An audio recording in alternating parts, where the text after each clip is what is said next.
Children's Fund, or UNICEF, supported the Ministry of Health and Indigenous Medical Services in refurbishing isolation units at 3 specialist hospitals in Sri Lanka. Plus, aside from COVID-19, Sri Lanka is also battling a dengue outbreak.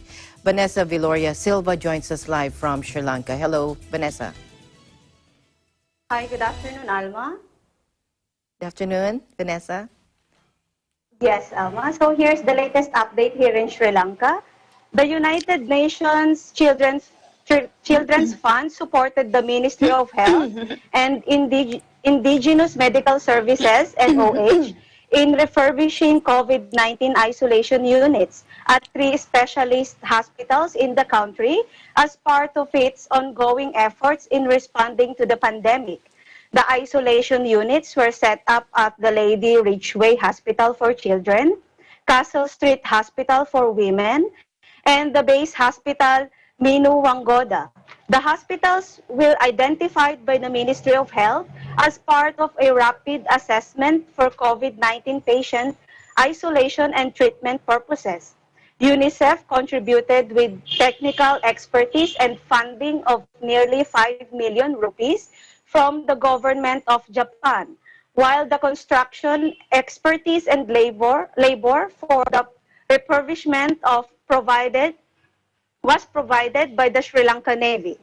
This work involved the refurbishing of existing hospital spaces and the installation of ventilation and sound system, adequate facilities for infection prevention, and water and sanitation for health, and establishing a layout in line with social distancing requirements.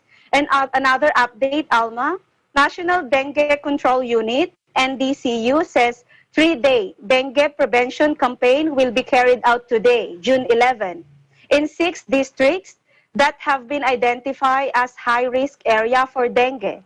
Director of the NDCU, Dr. Aruna, said the campaign will kick off in Colombo, Gampaha, Kalutara, Kandy, Ratnapura, and Kegale district. According to the NDCU's statistics, a total of 20,355 dengue cases have been recorded so far within this year, with Colombo district with 2,912 cases. 1,238 dengue cases have been detected within the month of May. Another update, Alma, places of worship are allowed to open for devotees from June 12 and tuition classes from June 29. The Government Information Department said 50 devotees are allowed in a place of worship, while only 100 students are allowed in a tuition class. And another update, Alma, all zoological gardens, forest reserves, wildlife sanctuaries, and botanical gardens across the country will be reopened for both local and foreign tourists from June 15. Wildlife Resources Minister S.M. Chandrasena said yesterday. The park would be reoperated adhering to the guidelines issued by the health and security authorities. Back to you, Alma. All right. Thank you, Vanessa, for your updates there in Sri Lanka.